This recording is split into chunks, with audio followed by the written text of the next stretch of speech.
میرے بھائی اور دوستو، یہ جو ہم گناہ کرتے ہیں، شیطان ہمارے ذہن میں یہ خیال ڈالتا ہے کہ اس گناہ کا بہت زیادہ اثر نہیں ہو رہا ہے، اس گناہ کا اگر کسی کو نقصان ہے تو وہ تجھ کو نقصان ہے، تیری ذات تک اس کا نقصان محدود ہے۔ لیکن میرے بھائی اور دوستو، ایسا نہیں ہوتا۔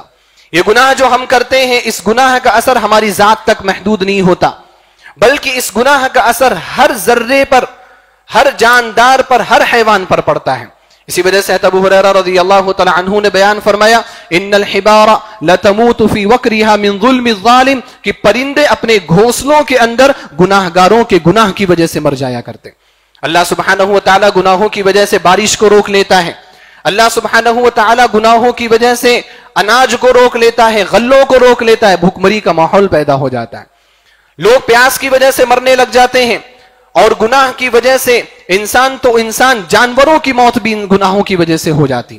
یہ گناہوں کا اثر ہماری ذات تک محدود نہیں رہتا، یہ ہماری خام خیالی ہے، یہ تلبیس ابلیس ہے، یہ شیطان ہمیں دھوکے میں رکھ رہا ہے، بلکہ اس گناہ کا اثر بہت زیادہ ہوتا ہے۔ حتیٰ کہ مسند احمد کی روایت ہے، اللہ کے رسول صلی اللہ علیہ وسلم نے فرمایا، یہ حجر اسود جس کو ہم بلیک سٹون بولتے ہیں، جس کو ہم کالا پتھر بولتے ہیں، یہ جب اترا تھا جنت سے تو یہ ایسا نہیں تھا جیسا ہم دیکھتے ہیں۔ اللہ کے رسول صلی اللہ علیہ وسلم نے فرمایا، سودتہ خطایا اہل الشرک، مشرکوں کے گناہوں نے اس پتھر کو کالا بنا دیا۔ آپ دیکھیں کہ گناہوں کا اثر پتھروں پر بھی ہو رہا ہے، جن پتھروں پر عام چیزوں کا اثر ظاہر نہیں ہوتا، ہمیں لگتا ہے کہ یہ بے جان ہے، اور واقعی وہ بے جان ہے، لیکن ہمارے گناہوں کا اثر ان چیزوں پر بھی پڑتا ہے۔ میرے بھائی اور دوستو، آج ہم بہت سارے گناہ کر رہے ہیں اور ہم سمجھتے ہیں کہ اس کا اثر ہماری ذات تک محدود ہے۔ میں جو چیز آپ کے سامنے بیان کرنا چاہتا ہوں، ہماری گناہ کی وجہ سے، ہماری بداعمالیوں کی وجہ سے ایک بڑے نقصان کا ہمیں اور آپ کو سامنا کرنا پڑ رہا ہے۔ وہ بڑا نقصان کیا ہے کہ ہماری بداعمالیوں کی وجہ سے اسلام کو ٹارگٹ بنایا جا رہا ہے، اسلامی دعوت پر اثر پڑ رہا ہے، لوگوں کے گناہ کی وجہ سے، لوگوں کی کمزوریوں کی وجہ سے، لوگوں کی غلطیوں کی وجہ سے، مسلمانوں کی خامیوں کی وجہ سے لوگ اسلام پر سوال اٹھا رہے ہیں، مسلمان پر سوال نہیں اٹھا رہے ہیں۔ ابھی حجاب کا مسئلہ آیا، آپ سب نے دیکھا، حجاب کے مسئلے میں یہ بات بھی بہت زور و شور سے اٹھائی گئی کہ یہ حجاب کیا ضروری ہے، حجاب کی مشروعیت پر سوال اٹھایا گیا۔ حجاب کے بارے میں یہ کہا گیا کہ قرآن کریم میں اس کا صریح ذکر موجود نہیں ہے، حتیٰ کہ کچھ لوگوں نے یہ بھی کہا کہ اگر حجاب کا اتنا شدید ذکر ہے تو بہت ساری مسلمان خواتین بے حجاب کیوں گھوم رہی؟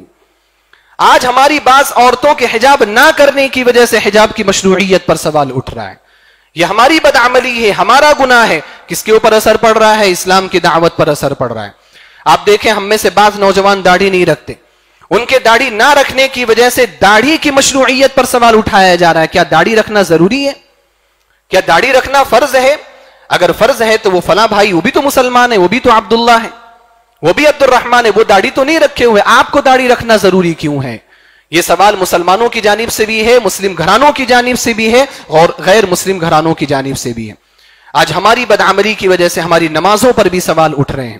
آپ دیکھیں، بہت سارے ہمارے بھائی ایسے ہیں جو اسلام قبول کرتے ہیں، غیر مسلم گھرانوں سے آتے ہیں، جب وہ نمازوں کی پابندی کرتے ہیں، اپنے گھروں میں نماز کی پابندی کرتے ہیں، باہر نکل کر کے مسجد میں جا کر کے 5 وقتہ نمازوں کی پابندی کرنے کی کوشش کرتے ہیں، ان کے گھر والوں کی جانب سے ایک سوال آتا ہے، کیا نماز پڑھنا اتنا ضروری ہے کہ آپ گھر کے اندر بھی نماز پڑھ رہے ہیں، آپ باہر نکل جا رہے ہیں، آپ چھٹیاں لے رہے ہیں نماز پڑھنے کے لیے، کیا نماز پڑھنا اتنا ضروری ہے؟